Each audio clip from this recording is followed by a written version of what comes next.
Canals Television's breaking news.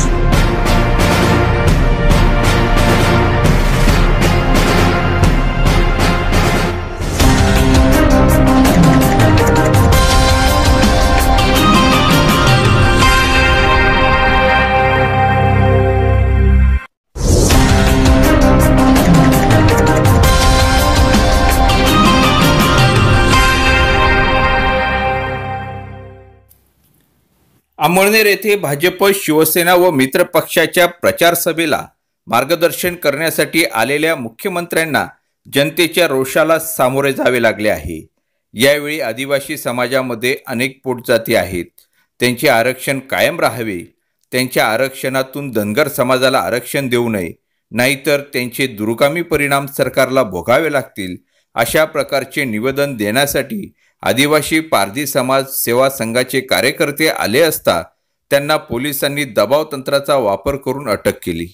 लोकशाहीत निवेदन देणे, बोलणे, चर्चा करणे हे सगळे अधिकार असताना भाजप सरकारच्या काळात त्याची पायमल्ली होताना दिसत आहे, अशा प्रकारच्या भावना आदिवासी समाजाच्या कार्यकर्त्यांनी यावेळी व्यक्त केल्या। आदिवासी पारधी विकास परिषदेचे खानदेश प्रांताध्यक्ष पन्नालाल मावळे यांच्यासह आदिवासी एकता संघर्ष समितीच्या प्रदेशाध्यक्षा प्राध्यापक जयश्री साळुंके, आदिवासी पारधी विकास परिषदेचे जिल्हा उपाध्यक्ष संजय पवार, कोषाध्यक्ष पंडित चव्हाण, सचिव प्रकाश पारधी, तालुका अध्यक्ष अविनाश पवार, मधुकर चव्हाण, भुरा पारधी, पूनमचंद पारधी, नंदाबाई मावळे, मनोज पारधी, अशोक पवार, धनराज पारधी यांच्यासह आदिवासी कार्यकर्त्यांना पोलिसांनी अटक केली। आदिवासी कार्यकर्त्यांकडून भाजप सरकार व पोलीस दडपशाही विरोधात अमळनेर पोलीस स्टेशनला निषेध निदर्शने करण्यात आली। यावेळी आदिवासी समाजाचे कार्यकर्ते व महिला मोठ्या संख्येने उपस्थित होते।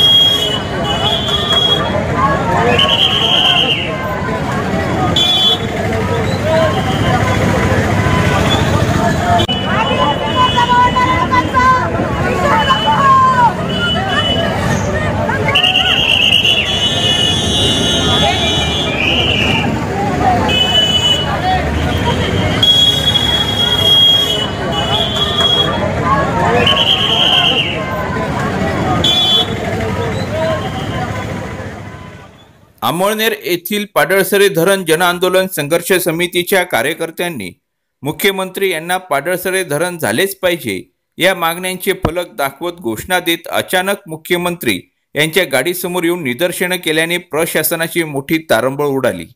तर गटागटाने निदर्शने करण्याच्या तयारीत असलेल्या आंदोलकांना पोलिसांनी पाळत ठेवून रोखून धरले होते।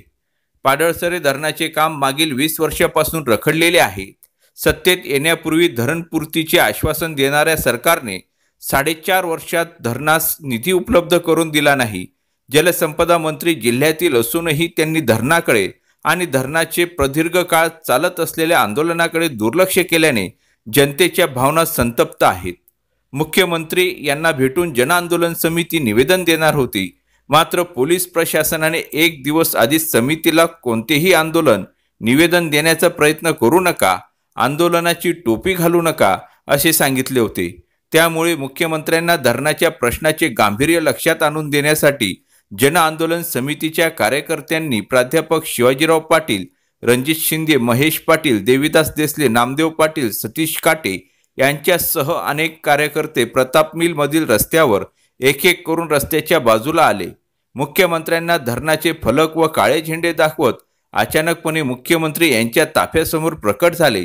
पाडळसरे धरण झालेच पाहिजे, धरण आमच्या हक्काचं या घोषणांनी परिसर दणाणून सोडला। आंदोलकांनी धरणाची मागणी यावेळी जोरदारपणे लावून धरली। आंदोलनकर्त्यांना पोलिसांनी कडे करून रोखून धरले होते। तात्काळ प्रतिबंधात्मक उपाय म्हणून अटक देखील केली। पाडळसरे धरण संघर्ष समितीचे सुभाष चौधरी यांच्यासह अजय सिंग पाटील, रवींद्र पाटील, सुनील पाटील, सतीश पाटील, रामराव पवार, सुपडू बैसाने, डी.एम. पाटील, आर.बी. पाटील आदींना निदर्शनात्मक हालचाली करण्यापूर्वीच पोलिसांनी मुख्यमंत्री यांचा ताफा निघत असताना जागेवरच रोखून धरले होते।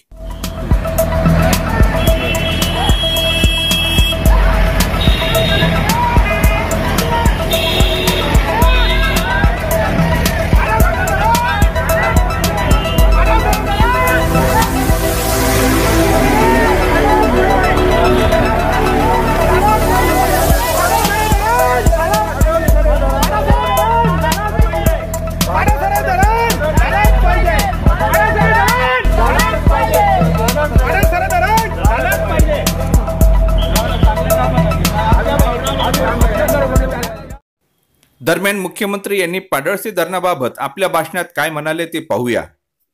या ठिकाणी दुष्काळामध्ये तुम्हाला सगळे अधिकार आहे आणि माझी आपल्याला देखील कार्यकर्त्यांना देखील ही विनंती आहे, लोकांपर्यंत ह्या दुष्काळाच्या संदर्भातली मदत पोहोचली पाहिजे, याचा प्रयत्न आपण मिळून केला पाहिजे। पण एकीकडे सगळी मदत आपण करतोय आणि दुसरीकडे यासोबत विकासाची कामं देखील मोठ्या प्रमाणात होत आहेत। आज आपण बघा, रस्ते असतील, या ठिकाणी धरणं असतील, मोठ्या प्रमाणात काम चाललंय आणि खऱ्या अर्थानं या तालुक्याला तर सगळ्यात जास्त वाट आहे ती पाडळसे धरणाची। पाडळसे हा जर प्रकल्प पूर्ण या ठिकाणी झाला तर मला असं वाटतं की या एकट्या तालुक्यामध्ये 67 गावं ही सुजलाम सुफलाम होणार आहे। काळजी करू नका, याचं काम तुमच्या खानदेशच्या सुपुत्रालाच आम्ही दिलाय, गिरीश भाऊलाच हे काम दिलाय आणि गिरीश भाऊला एखादं काम दिलं की ते काम पूर्ण झाल्याशिवाय राहत नाही। हा बंद पडलेला प्रकल्प, याच्या सगळ्या मान्यता पुन्हा आपण दिल्या, याचा क्लिअरन्स आपण आणला आणि आता नाबार्ड पुढे याचा प्रस्ताव दिलेला आहे।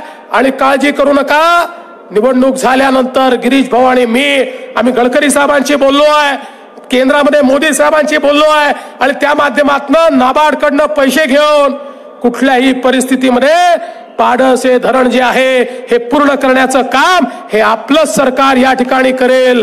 तुमच्यापर्यंत पाणी पोहोचवण्याचं काम हे आपलं सरकार निश्चितपणे या ठिकाणी करेल। आज आपण जर विचार केला तर 2771 कोटी रुपयाच्या आराखड्याला या ठिकाणी आपण मान्यता दिली आहे। याच्या व्यतिरिक्त तापी महामंडळाच्या अंतर्गत गिरीश भाऊंच्या पुढाकारानं आपण 20 प्रकल्पांना मान्यता दिली। 5718 कोटी रुपयाचे प्रकल्प आज या ठिकाणी सुरू केले आणि या माध्यमातून मोठ्या प्रमाणात या भागाचं चित्र आपण बदलतोय। मेगा रिचार्ज सारखी स्कीम जी कधीतरी अशक्य वाटायची, ही स्कीम आज डीपीआर आपण पूर्ण केला, त्याला देखील आपण मान्यता देतोय। आणि आता तर मोदीजींनी सांगितलं केंद्र सरकारमध्ये एक नवीन जलशक्ती मंत्रालय सुरू होत आहे, ज्या मंत्रालयाच्या माध्यमातून नदी जोड प्रकल्प असतील किंवा अशा प्रकारच्या योजना असतील, याला विशेषत्वाने महत्व हे मोदीजींच्या माध्यमातून दिलं जात आहे। बंधू भगिनींनो, आज इतक्या मोठ्या प्रमाणात विकासाची कामं होत आहेत, आपलं गाव आपलं शहर बदलत आहे। शहरांमध्ये आपण बघा, आज इतक्या मोठ्या प्रमाणात या शहराला देखील आम्ही निधी दिला, त्याची कामं आपल्याला या ठिकाणी होताना दिसत आहेत। आणि म्हणून बंधू भगिनींनो, एकीकडे विकास करणारं आपलं सरकार आहे, पण ही निवडणूक ही केवळ विकासाची निवडणूक नाही आहे। विकास तर झालाच पाहिजे, तो तर होणारच आहे, पण ही निवडणूक राष्ट्रीय अस्मितेची निवडणूक देखील आहे। या निवडणुकीमध्ये हा देश कोण सुरक्षित ठेवू शकतं याचा निर्णय करणारी ही निवडणूक आहे।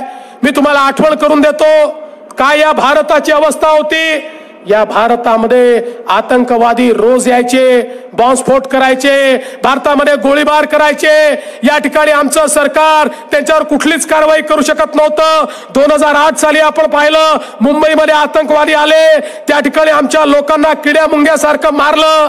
काय केलं आमच्या तेमाच्या सरकारनं? आमच्या तेमाच्या सरकारनं केवळ पाकिस्तानचा निषेध केला। बंधू भगिनींनो, त्या ठिकाणी पाकिस्तानचा निषेध केला आणि मग युनायटेड नेशन मध्ये जाऊन रडगाणं गायले, बघा बघा तो पाकिस्तान आमच्या शेजारी देश आमच्याकडे येऊन बॉम्बस्फोट करतो, तुम्ही त्याला रागवा। म्हणजे एखाद्या गल्लीमध्ये बंडूनी खंडूला मारायचं आणि खंडूनी बापाकडे जायचं आणि बापाला सांगायचं तुम्ही बंडूला रागवा। अरे 125 कोटीचा देश, या देशाच्या प्रधानामध्ये ही हिम्मत नव्हती की उभा राहून सांगेल पाकिस्तान खबरदार, जर माझ्या देशामध्ये घुसला तर तुझ्या देशामध्ये तुला घुसून ठोकेन, हे म्हणण्याची हिम्मत या देशामध्ये नव्हती। पण या देशामध्ये परिवर्तन झालं, मोदीजींचं सरकार आलं, 2016 साली या पाकिस्तानी अतिरेक्यांनी उरीमध्ये घुसून आमच्या सैनिकांना शहीद केलं.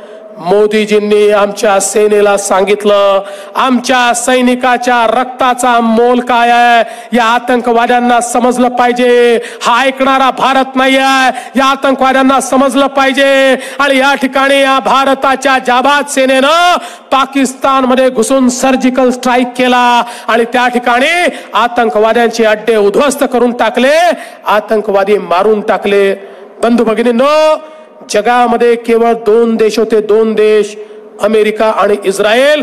ज्या देशाबद्दल असं बोललं जायचं या देशाच्या सैनिकाला कोणी हात लावला तर त्या देशामध्ये घुसून हे 2 देश मारतात. आता त्या मालिकेमध्ये 3ऱ्या देशाचं नाव घेतलं जातं आणि तो देश आहे माझा भारत देश, माझा हिंदुस्तान. माझा हिंदुस्तान आता असा देश आहे की ज्याच्या सैनिकाला हात लावला हा देश ऐकून घेत नाही. पण बंधू भगिनींनो, हा पाकिस्तान आहे ना, हा कुत्र्याच्या शेपटीसारखा देश आहे. ही कुत्र्याची वाकडी शेपूट, या वाकड्या शेपटीनं पुलवामा मध्ये पुन्हा एकदा आमच्या CRPFच्या जवानांवर हल्ला केला. 40 पेक्षा जास्त CRPFचे आमचे जवान हे त्या ठिकाणी शहीद झाले. मोदीजींनी सैन्याला बोलवलं, सैन्य प्रमुखांना सांगितलं तुम्हाला सगळे अधिकार देतो, कधी जायचं तुम्ही ठरवा, कुठे जायचं तुम्ही ठरवा, किती वाजता जायचं तुम्ही ठरवा, कसं जायचं तुम्ही ठरवा. पण आता हा जे रक्त माझ्या सैनिकांचं सांडलंय या रक्ताचा बदला हा भारताला घ्यावाच लागेल. आणि या भारताची सेना ही जाबाज सेना आहे. ही सेना ही सेना थकत नाही, ही सेना झुकत नाही, ही सेना विकत नाही. या जाबाज सेनेनं रात्री 3:30 वाजता बालाकोट मध्ये हवाई हमला केला आणि आतंकवाद्यांचे अड्डे हे उद्ध्वस्त करून टाकले आणि आमची सेना त्या ठिकाणून परत आली. बंधू भगिनींनो, आमच्या सेनेमध्ये ही ताकद नेहमीच होती. या देशात आतंकवादी घुसले की आमची सेना म्हणायची आम्हाला परवानगी द्या. पण या देशाचे नेते असे होते, ते म्हणायचे थांबा आम्ही चर्चा करतोय, थांबा आम्ही चर्चा करतोय. अरे यांची चर्चा कधी थांबलीच नाही. मोदीजींनी सांगितलं चर्चा नाही अब रण होगा, संघर्ष महाभीषण होगा. आणि या ठिकाणी मोदीजी होते, त्यांनी परवानगी दिली आणि आमच्या सेनेनं दाखवून दिलं की आमची सेना काय आहे. पण बंधू भगिनींनो, दुःख एका गोष्टीचं आहे, आमच्या सेना प्रमुखानं सांगितलं बालाकोट मध्ये आम्ही या ठिकाणी आतंकवाद्यांचे अड्डे नष्ट केले. दुनियाने मान्य केलं, अमेरिकेने मान्य केलं, रशियाने मान्य केलं, चीनने मान्य केलं. केवळ 2च लोक असे होते जे म्हणत होते पुरावा काय आहे, पुरावा काय आहे.